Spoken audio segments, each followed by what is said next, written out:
Hey, hey, it's D with Divine L and my Hello. husband. Hello. Anyway, um, wanted to talk a little bit more about some recent revelations. Mhm. And it's something we've already talked about, but something a little additional to cover about who is my husband. So, It's a pretty strange phenomenon. yeah, it is. Anyway, so we're going to be talking about an Egyptian god and what how that connects to the archangel Uriel. So let's dig into it.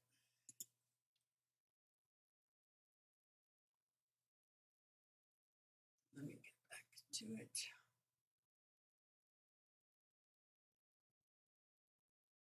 These are all the same guys. No, that's Apep. Another one of the names. Here we go. Apis. In Egypt, Egyptian religion, Apis or Hapis is the name, alternatively spelled the Habai Ankh, was a sacred bull worshipped in the Memphis region, identified as the son of Hathor, a primary deity in the pantheon of ancient Egypt. Initially, he was assigned a significant role in her worship of Hathor and being sacrificed and reborn. Does that sound familiar to any of you? Being sacrificed and reborn. Who did that in the Christian religions, the Abrahamic religions? Who was sacrificed and reborn? Later, Apis also served as an intermediary between the humans and other powerful deities. Originally Ptah, later Osiris, then Atum. Anyway, it goes into this bull being a sacred animal and things, but the thing that I want to point out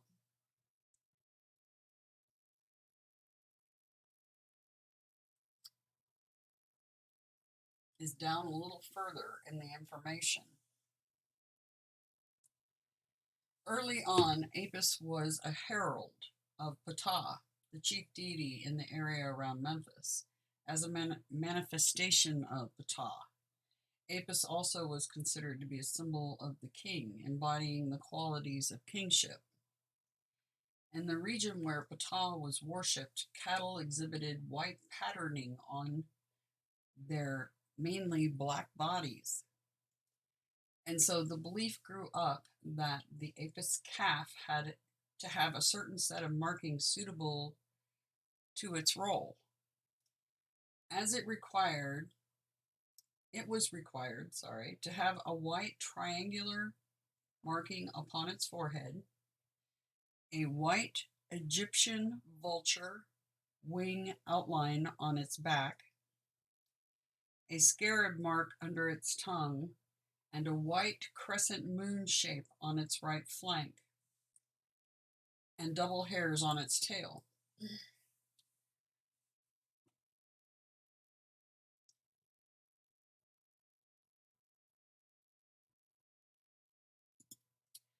I showed you this picture. Nell and I were just goofing around, and we were getting him ready to get a tattoo when I saw these white patterns on his skin. And we were getting ready to do a particular tattoo that just so happened to be already there in a lighter color on his skin, and you can only see it under certain lighting conditions. And the lighting just happened to be perfect that day when I was sitting there playing with magic markers because we wanted to see what that one tattoo would look like. Yep. The one that was already there. that he eventually ended up getting an actual tattoo over the spot where the Approximate. yeah. So anyway, I started playing around with the markers and outlining these things that are on his body.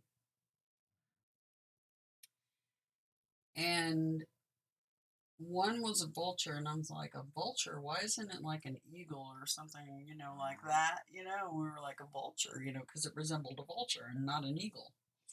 And then there was a moon right above it, a partial moon, like a crescent moon. And then, of course, there was stuff on his back too, and I finally got tired of tracing stuff because there's more. There's more on his body. There was a moon on my right. What's that called? Triceps. Yeah. On my right tricep too. Yeah. I do remember that. A pentacle, where a necklace. Right in the middle. In the middle. Yeah. A necklace. It kind of looked like a necklace. Yeah. On his chest. Yeah. And then you had the infinity deal. Yeah. To my left. Anyway, it's interesting because those very markings, the vulture and this crescent moon, are the markings that are on Apis. Another coincidence adding up to what? It further validates who I am, and it's validating who he is. Plus, on the back, it was like a partial pyramid, right? Yeah, there was a bunch of stuff that I didn't even outline. There was tons of markings, but these were really prominent right in the middle of his stomach and upper tummy. Yeah, above the belly button. Anyway, the lighting, I don't know. It's really weird because I haven't seen these areas that often. And the lighting has to be just so for me to see it. But it just so happens the other day, because I want to prove to you guys, I didn't just draw these on him and say that, oh, look, because I had no idea about Apis. I haven't really studied the Egyptian stuff that much. I'm just starting to kind of delve into that right now. But I wanted to show you guys what I'm talking about. You can see the outlines. Here's the moon right here. And you can see the bird, the wings here, and the feet coming out. So when the lighting is just right, you can see where his skin is lighter. See what I'm talking about here? And then the moon here. So this bird is located right in this area. You can see the outlines of it. There's the beak. Feet right here, jutting forward. In other words, I'm not joking. Yeah. That is crazy. Think about it. I mean, what makes that, How does that? Yeah, how is that even possible? And he wasn't aware it was there. I wasn't until we were sitting there fooling around to do one tattoo and started noticing a whole bunch more going on. You were going nuts. Like, look at this. Look at this. This is weird. And I started tracing. Stay in the light. Yeah. I'm like, well, what's this woman doing? No, it was fun. Anyway, cool. But yeah, when you trace all that out, that's what I got. Was that symbol with the bird and the moon across his belly, a crescent. And I'm like, we didn't think anything of it except for it was just strange at the time. Really strange. Yeah. Like, how is this possible? Mm-hmm. Because you even asked the tattoo artist. Yeah. Have you ever had anybody come in here that's got already kind of a tattoo on their skin, but not? Mm-hmm. Where their skin is just got a different color in a certain area? Is that genetic cellular memory or something to do with it? I don't know. Thinking the same thing as yeah. It's real strange. But I got this picture the other day of him so that I could prove to you guys this is no joke. He really has these on his skin. And that's what prompted me to trace them. And we didn't think anything of it. And then just the other day, I started reading up on Apis. We connected him as being a whole bunch of different beings. It's all the same being, but a whole bunch of different names. Hades, Hermes, Pan, Apap, Apap, Quetzalcoatl, Odin. Odin. Yeah.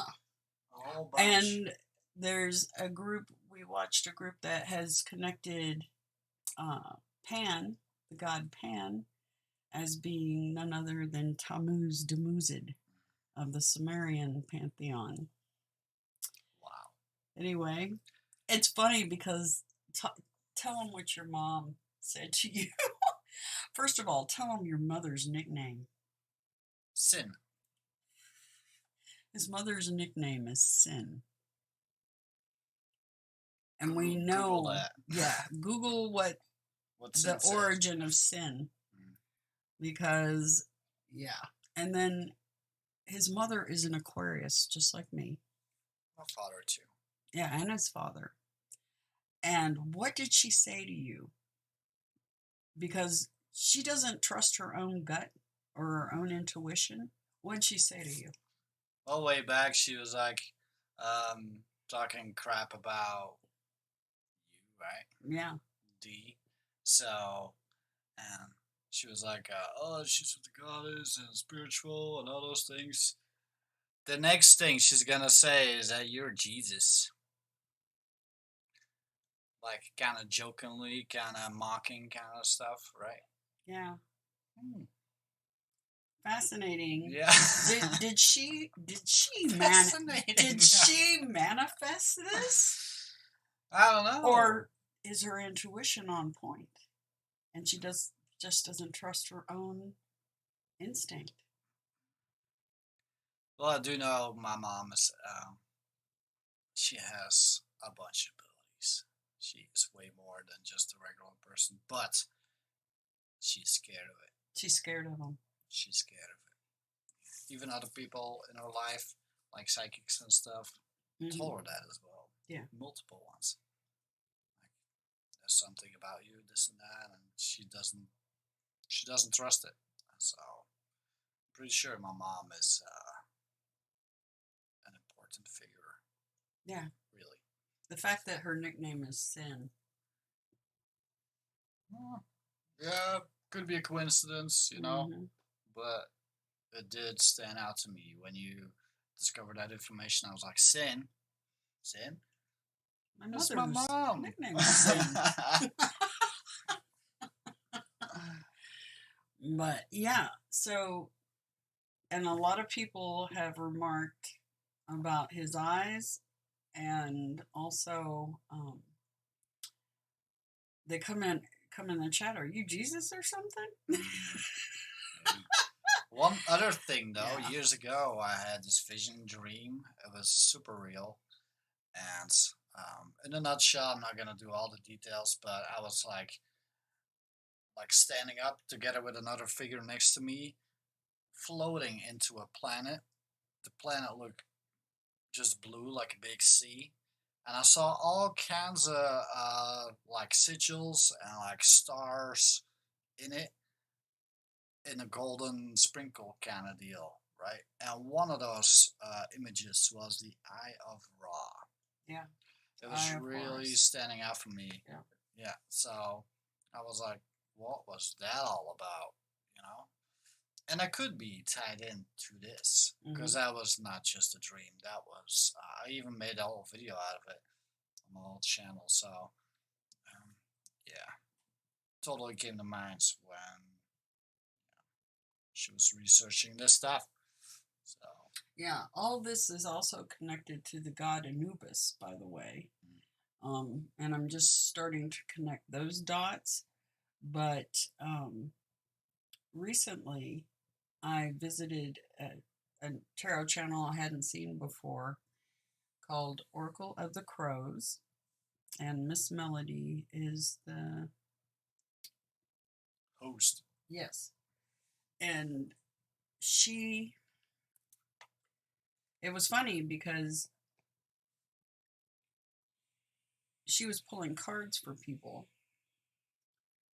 And I was like, oh, just give me whatever whatever my team wants to tell me. And she was doing some other readings, and then I got the telepathy, have her pull cards on you. And I was like, oh, okay. So I told her that. And so she pulled cards on me. And of course, the first card out, the star card, of course. Anyway, then later on, a couple hours into the thing, I had company coming and going during that time and a lot of other stuff going on.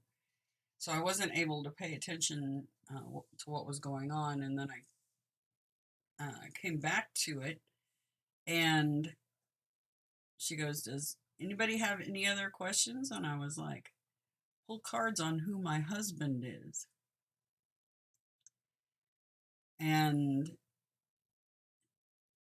she sat there and she pulled one card, the scythe card. She goes, your husband's the angel of death. And I was like, mm-hmm. Yep, that'd be him. Exactly.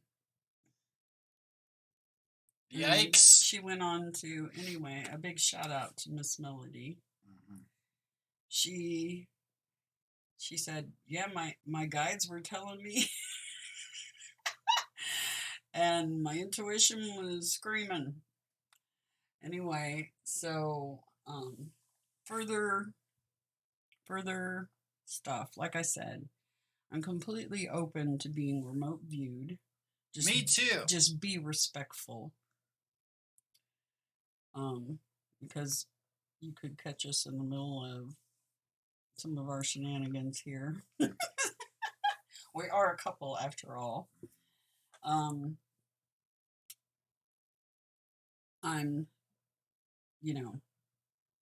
any kind of test that they want to throw at us, I'm game, because the fact of the matter is we don't have complete memories. Nell has virtually zero. He doesn't even remember astral stuff, even though he goes astral. And whereas I do, and I have some memory of the past, like our most recent past life together, I do have memory of that. Pretty fair amount of recall on that. But, and I get glimpses of past lives that were ancient, old stuff, just weird glimpses and stuff. But anyway, I wanted to go over Apis with you and about the outline of the Egyptian vulture on his back and the crescent moon. And it talks about a scarab mark under the tongue. I don't know about that. I haven't sought to further outline all the markings that are on his body. Yeah, but they're talking about on a bull, right? So, and it's on me on different positions too. So maybe because I'm a human. So. Yeah. Yeah. Yeah, because it's not on his back; it's on his stomach. Well, like the scarab. But there is stuff on his back too. Like the scarab under my tongue, it might be somewhere else. Yeah, that's what I'm getting at. But do your homework. Go look up Apis and look at some of the videos of others that people have done on Apis, including some Christian-based groups did In Search of the Golden Calf or Cow or something anyway. Some very interesting information that we watched pertaining to Apis. Anyway, so craziness. Sophia and Pan reincarnated for the age of Aquarius. And the main mission is truth. Bringing what was once hidden to light. and there's more to it, but I'm not totally privy to everything at all. I wish I was, but there's a reason for that, and I guess those things will become clearer as Hopefully. time goes on. Hopefully. Yeah. Anyway, but we just wanted to bring this to you guys for further verification, because what's important is the reason for us identifying who we are is just so that you understand what we have to say isn't completely without merit. Anyway, yeah, so there you have it. Yeah. Apis, Archangel Uriel, also known as Hades, Hermes, Pan. How many? Quetzalcoatl. How many other names do you want? I mean, the other day, it's just like with me and all the names. The list is getting long. Yeah. And when you see like Sekhmet and her sister, they're both it's just different names for the same being based on their acts or deeds. It's the same person every time. So anyway, the other thing that caught my eye was this Egyptian amulet showing a lion and a bull connected. He is a Taurus sun sign, and his rising is Leo. Make that up. So anyway, and here you see the Hellenistic deity over here on the side, Serapis, Raxus. But yeah, the golden calf, right? And the goddess Hathor. Another name of all the names of the Sumerian, the oldest of the text, which is Inanna, Tammuz, Dumuzid. Reincarnate for yet another go around.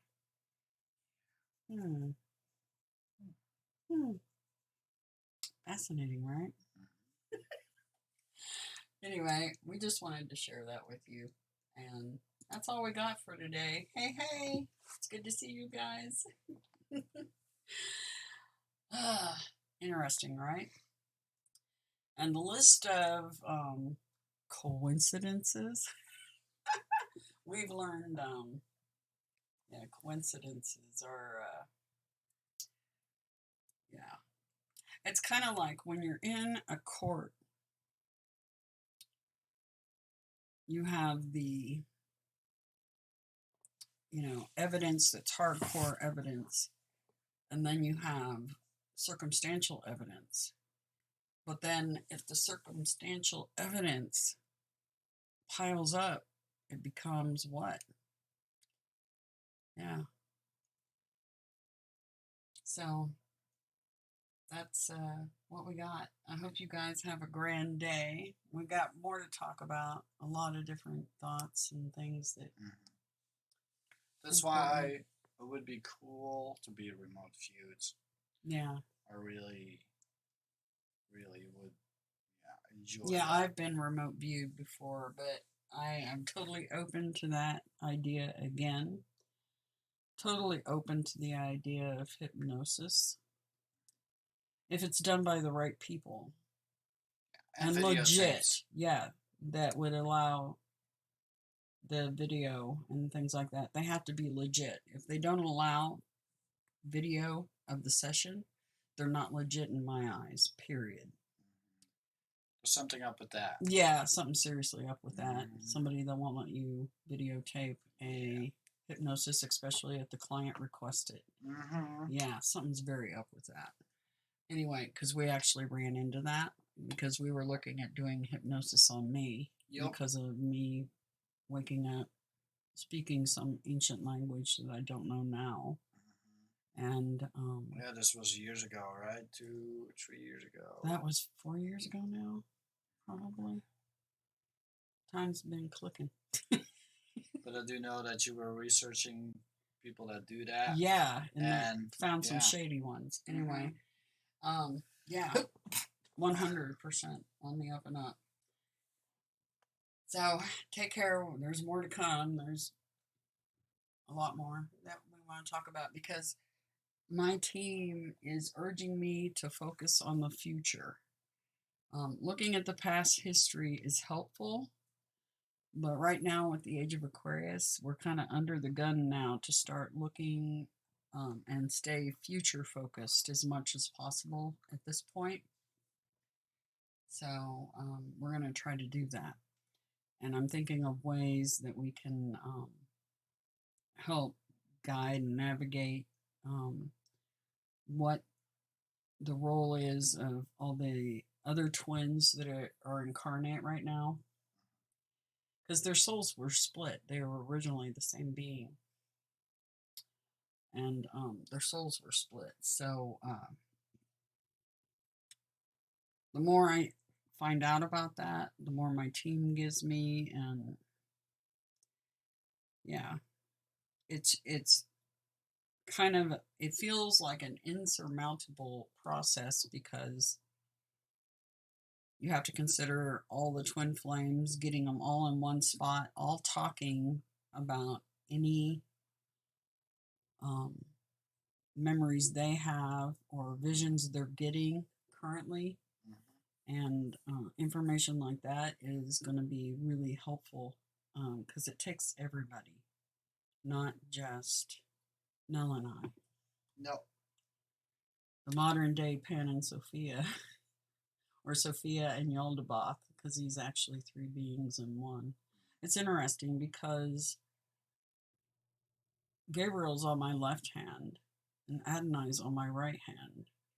And when I see him on camera, I see a female I believe is me on his right. So that's pretty fascinating because Adonai's on my right. But yeah, I don't know.